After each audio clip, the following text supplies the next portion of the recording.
So what I'm saying is that from the very beginning in this society, we're denying people's essential needs for healthy development. Now in this society, there's much less connection than there used to be, for all kinds of reasons, which I don't.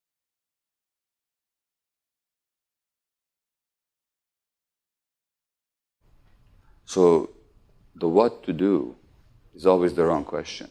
And this society is always asking what to do about this, or what to do about racism, what to do about bullying, what to do about terrorism, what to do about economic crisis, what to do about unemployment, what to do about whatever.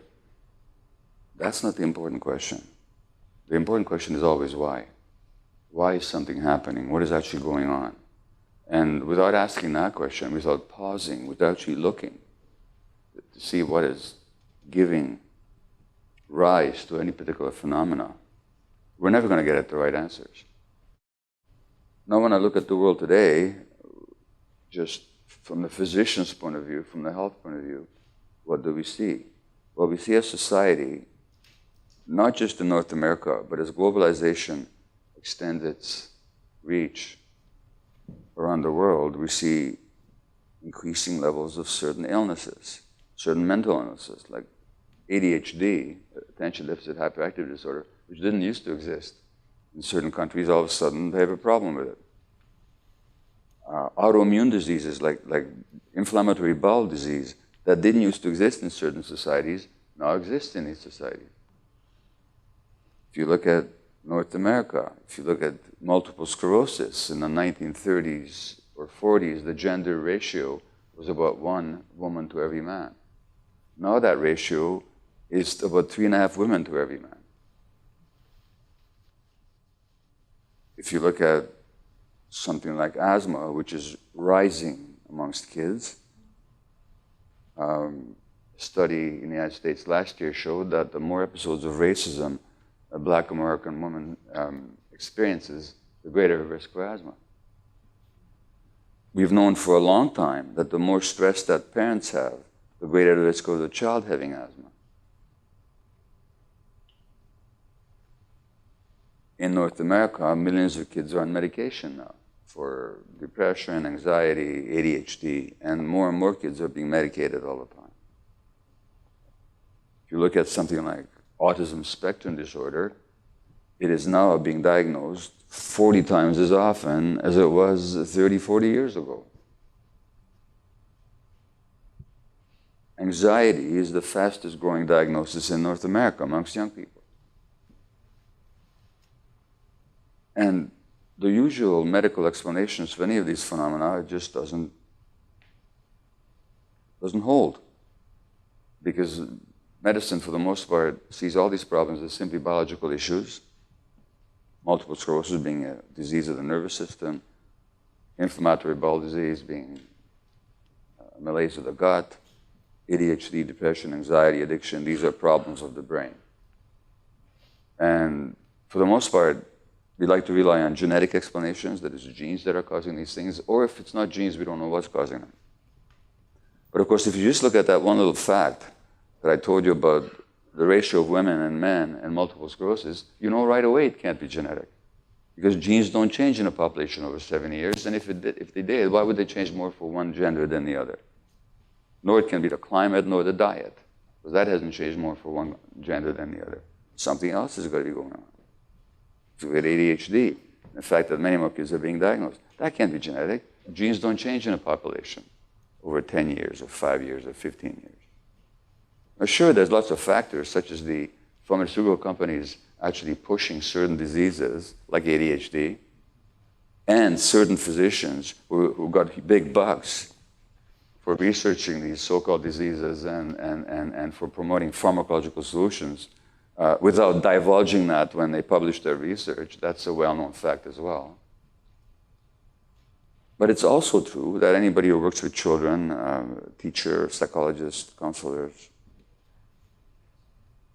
we know that there's more troubled kids now than there used to be, at all segments of society.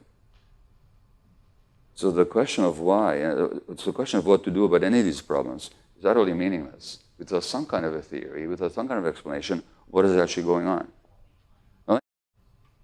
let's begin with something basic. If you have a bunch of plants growing in a garden, and these plants were not developing the way they should, if they were start behaving or manifesting in ways that are pathological, that doesn't further their growth, that doesn't ensure that they have the longest possible lifespan, that stunts their development somehow. If you were a gardener, what would you do? Well, you'd have to ask yourself, what is the nature of these plants, and what conditions does the nature of the plant demand for healthy development? And I'm suggesting that rather than looking to diagnose diseases or conditions or behaviors, why don't we look at what is the nature of human beings and what conditions are necessary for the healthy development of human beings, and what happens when those healthy conditions are not met. So in other words, instead of seeing human behavior as sort of inherently pathological or healthy, why don't we look at it as the outcome of circumstances, just as we would the development or maldevelopment of a plant or, say, an animal. So I'm not going to go through all of evolution with you and scientific prehistory, not that I know it anyway, but I'm certainly interested in what is human nature and what conditions promote its healthy development and what conditions undermine it. And it's from the point of view of how does a culture meet the needs of human beings and how does it promote healthy or unhealthy development that we have to judge any society. Now we have the, what's it called, the GDP, the gross domestic product. We measure, you know, in this system, this is how we measure success. It's how much wealth. In a materialistic society, we measure success by the possession or the control or the production of matter, of materials. That's what it means to be materialistic. It is materials that matter.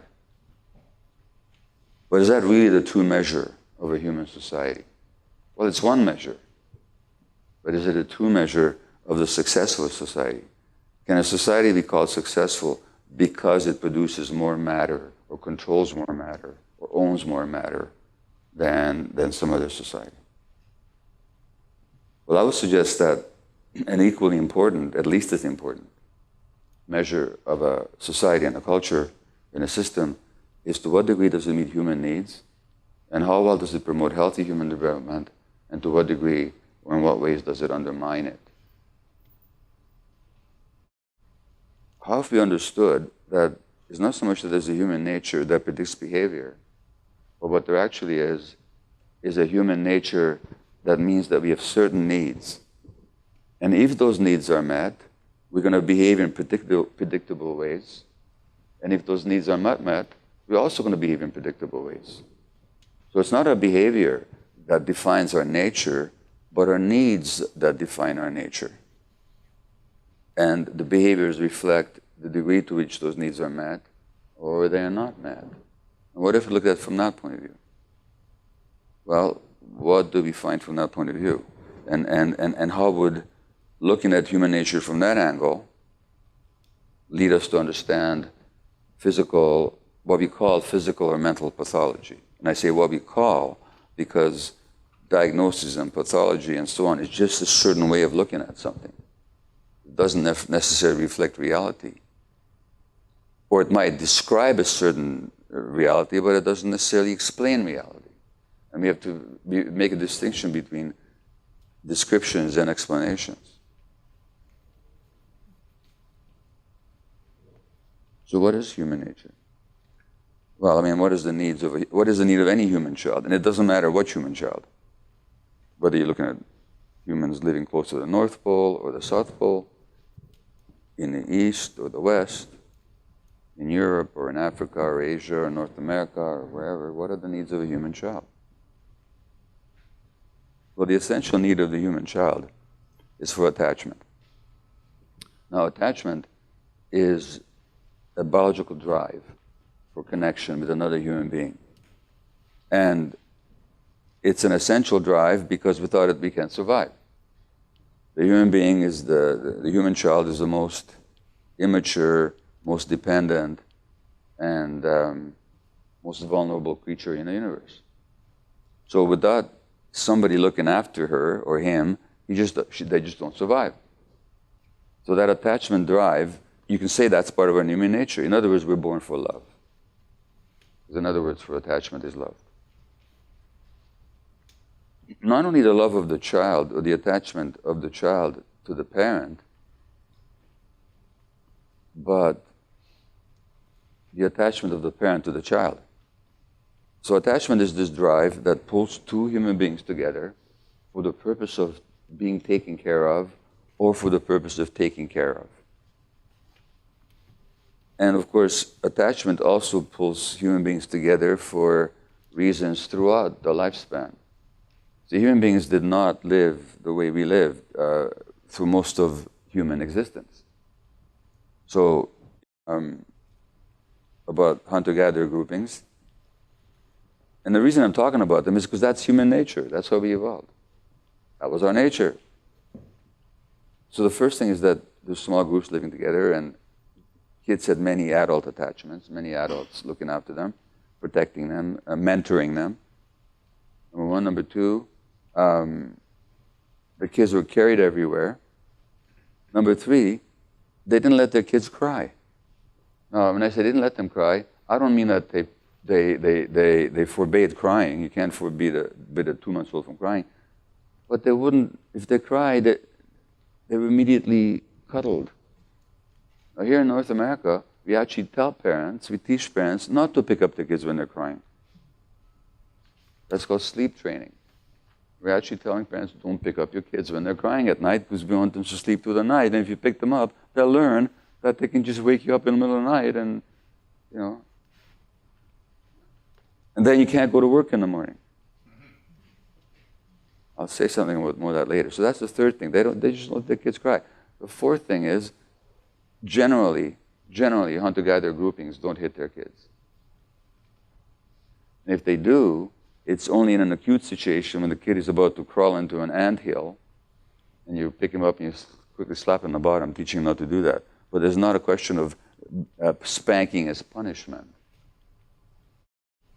So, multiple adult attachments, being with the adults all the time physically, not being hit, and not being allowed to cry. Now, why does a kid cry? We're still talking about human nature here and what happens to it. Why does a kid cry? Well, kids got no other way to ask for help but to cry. So crying is a sign of distress, and what can the distress be over? We're distressed when our needs aren't being met. So if we're hungry, a baby will cry. If they're uncomfortable because the diaper is dirty and wet, they're going to cry. If they need attachment contact, they will cry. When the needs are met, the child is soothed and eased, and their nervous system relaxes. When the needs are denied, the child gets more riled up. When the child is riled up, you get stress hormones going through the whole body to the brain. Stress hormones like cortisol and adrenaline, particularly cortisol. Cortisol interferes with healthy brain development. When we don't pick up our kids, we're interfering with their brain development. You didn't have to tell Aboriginal people this, but in our modern society, you have to teach this, and people say, oh my God, really? That's not what my doctor told me. They told me, and as a doctor, I used to tell people the same kind of nonsense. Don't pick them up. Let them cry through the night.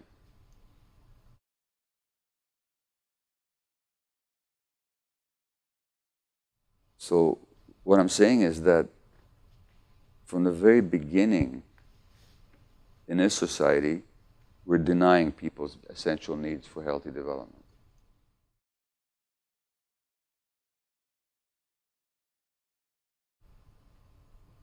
And then we live in a very stressed society, so the parents are stressed. And when the parents are stressed, the kids are stressed.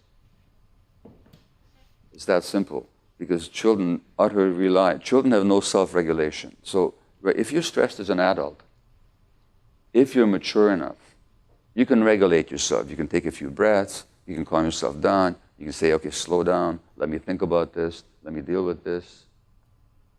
An infant can't do that. Infant's got no self-regulation whatsoever.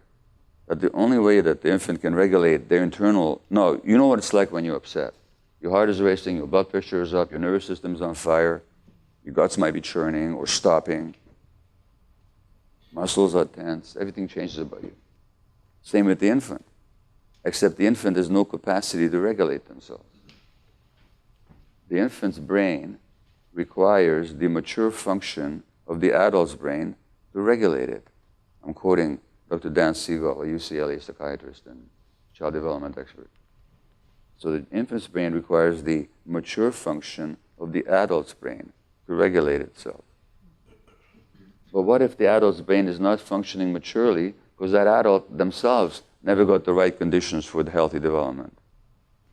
Now you have an immature adult's brain regulating or trying to regulate an immature infant's brain. So that self-regulation never develops. And when you stress parents, well, for example, I mentioned asthma. When you stress parents, that affects the child's physiology. Western medicine, the medicine in which I was trained, separates the mind from the body. So in the Western medical mind, and I'll prove this to you in a minute, certain questions just don't arise. So I'm going to just ask you in this audience, if in the last 5 years you've been to any kind of a specialist, otolaryngologist, a throat specialist, or a ear, nose, and throat specialist, or a gastroenterologist, or a cardiologist, or a neurologist, or a rheumatologist, or a dermatologist, just raise your hand, would you? Okay, so quite a few people here. Now, raise your hand again if your ologist of any kind asks you about your childhood relationship with your parents. Anybody? Nobody so far? Okay, ask you if they've ever been traumatized. Did they ever ask you that? Anybody ask you how you feel about yourself as a human being? What is your self-concept? Do you like yourself? Do you not like yourself? Did they ask you about stress on the job? Did they ask you about that maybe? Nobody? Right. Because the Western medical mind separates the mind from the body. And so when you come in with a physical problem, that's all it is. It's the physical problem. The fact that the mind and body are inseparable, not only are they inseparable theoretically, they're inseparable in practice. And not only are they inseparable, we actually have the science that shows exactly how inseparable they are. It's not like this is voodoo medicine. This is up-to-date science. Despite the fact that the science shows the unity, practice cleaves them into two. And not only do we separate the mind from the body, the emotions from the physiology, we also separate the individual from the environment. But let's go back to the example of the black woman who experiences racism, thereby increasing her risk of asthma, or the infant or the young child whose parents are stressed and therefore they're more likely to have asthma. We see, number one, that emotions can't be separated from the physiology because somehow a racist episode increases the chance that your lungs will be inflamed and your airways will be narrowed, which means the emotion, whatever you experienced, probably suppressed rage or shame, whatever you experienced, actually affects the physiology of your lungs. And if your parents are stressed, that also affects the physiology of your lungs. In other words, the separation is unscientific and it's untenable in real life. But that also leads to another question. Why are so many parents so stressed these days? What's happening culturally and socially? And furthermore, if you look at that asthmatic Afro-American woman, is that asthma a manifestation of her own pathology, or is it reflecting a social malaise?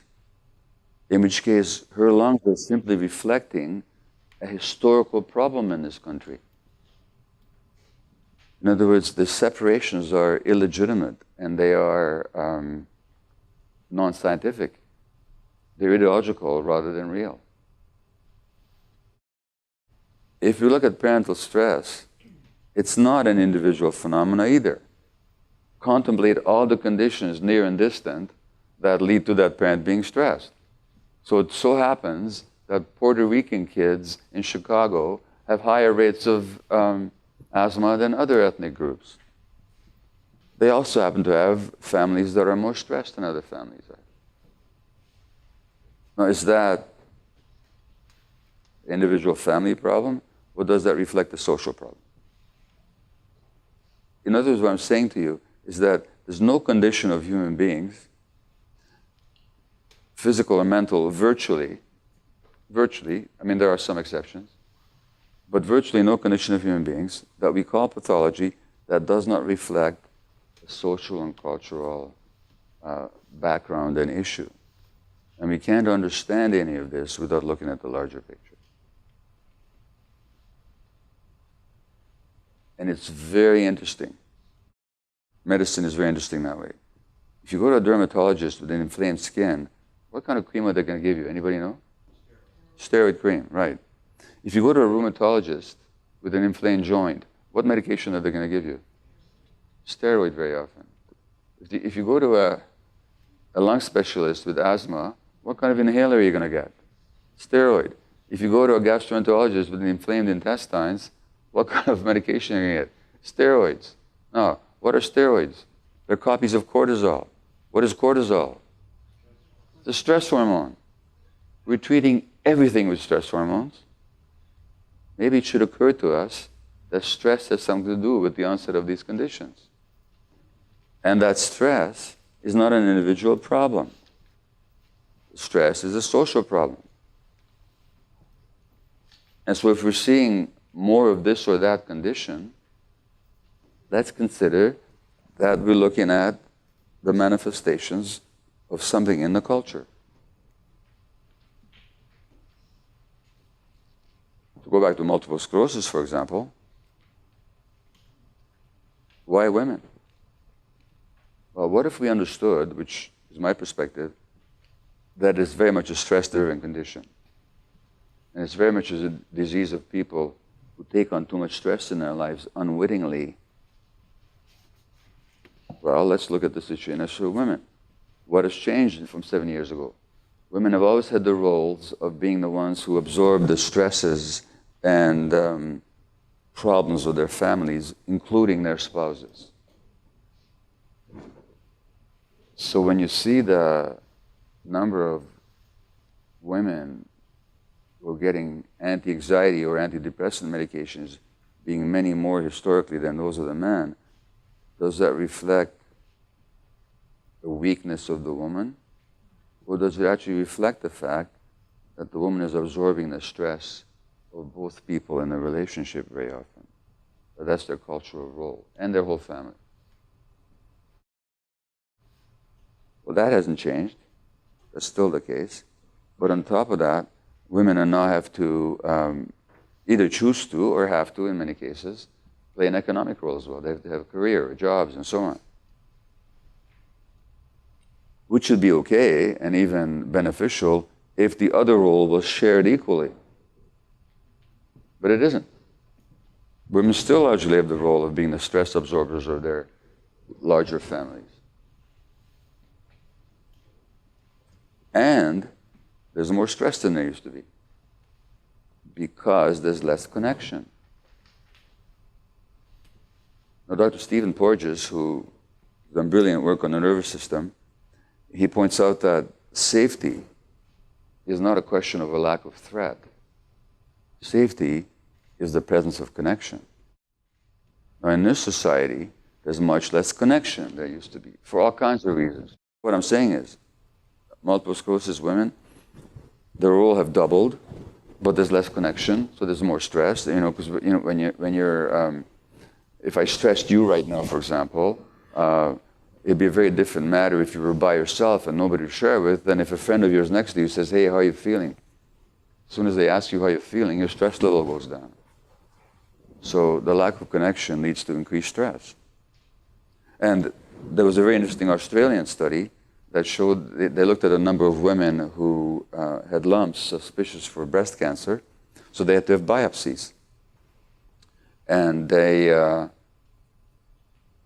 put these women through a psychological questionnaire before the results came back. And after the results came back, it turned out that if a woman was emotionally isolated, that by itself did not increase the risk of that lump being cancerous. Similarly, if a woman was stressed, that by itself did not increase the chance of that lump being cancerous. But if a woman was stressed and emotionally isolated, the risk of that lump being cancerous was 9 times as great as the average. And the physicians and the scientists who did the study, of course, couldn't understand this because they said, how does 0 and 0 add up to 9? 0 effect, 9? What?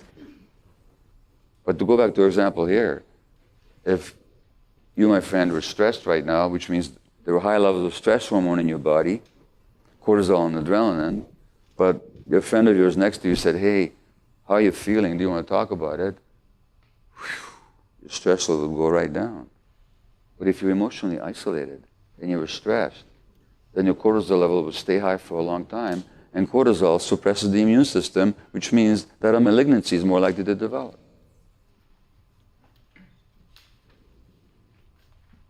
Which means that cancer is not the disease of the individual. The development of cancer in an individual reflects a lifetime history of relationships to family and to the culture and to society. Which then might explain to us, for example, why, if you look at, again, Black Americans are more likely to get prostate cancer and more likely to die of it, and not because of lack of medical care. And Black women are more likely to die of breast cancer, even if they have access to good medical care. But why is that? Well, maybe there's something about being a minority in this particular culture that is so highly stressful that it deranges the immune system. So is it an individual problem again, or is it a social problem? It's also true that in some very high economically advantaged areas, I think in Marin County, for example, amongst well-to-do white women, there's a high breast cancer rate. Maybe they're very stressed in a different way, and maybe they're isolated emotionally. Maybe that's what's driving it. So what I'm saying is, you can't separate the mind from the body. You can't separate the individual from the environment. And the only way to look at human beings is, as somebody once called, 41 years ago, an American physician called for what he described as a biopsychosocial view of human beings, which is to say that the biology can't be separated from the psychology, and that can't be separated from the social environment. And I think if we follow traditional medicinal practices, we will take it one step further, and we will say bio, psycho, social, spiritual. Because we also have spiritual needs. I maintain, I'm not a religious person in any way whatsoever. Never have been. By spiritual, I don't mean belief in a God, although if that's what it is for you, that's what it is, that's fine. But a sense of connection with something greater than we are. And some American physicians a couple of years ago put out a paper where they called for what they call the biopsychosocial ecological point of view. When we also look at the ecology with which we're interacting. And that's obvious because, again, if you look at women who live in more blighted neighborhoods where there's more pollution in the air, when they're pregnant, their kids are more likely to have learning problems and behavior problems and so on, related to the degree of pollution that they inhaled when they were pregnant.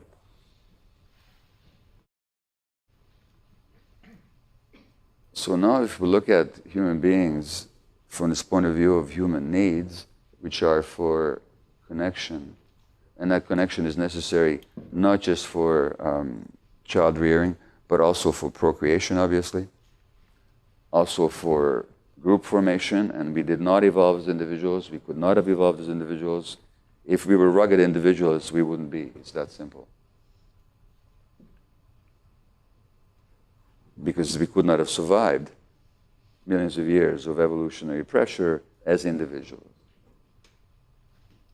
So what we call rugged individualism is the very opposite of human nature, not an expression of it. Furthermore, in this society, we make a huge distinction between individuality and individualism. There's nothing more predictable than and stereotypical than the rugged individualist. Being an individual actually means not just doing your own thing.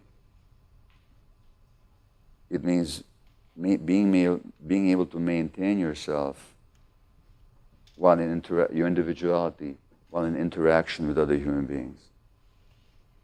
So you're connected, but you're still an individual. That's what it means to be an individual. Individualism basically says, I don't care about anybody else. That's not human nature.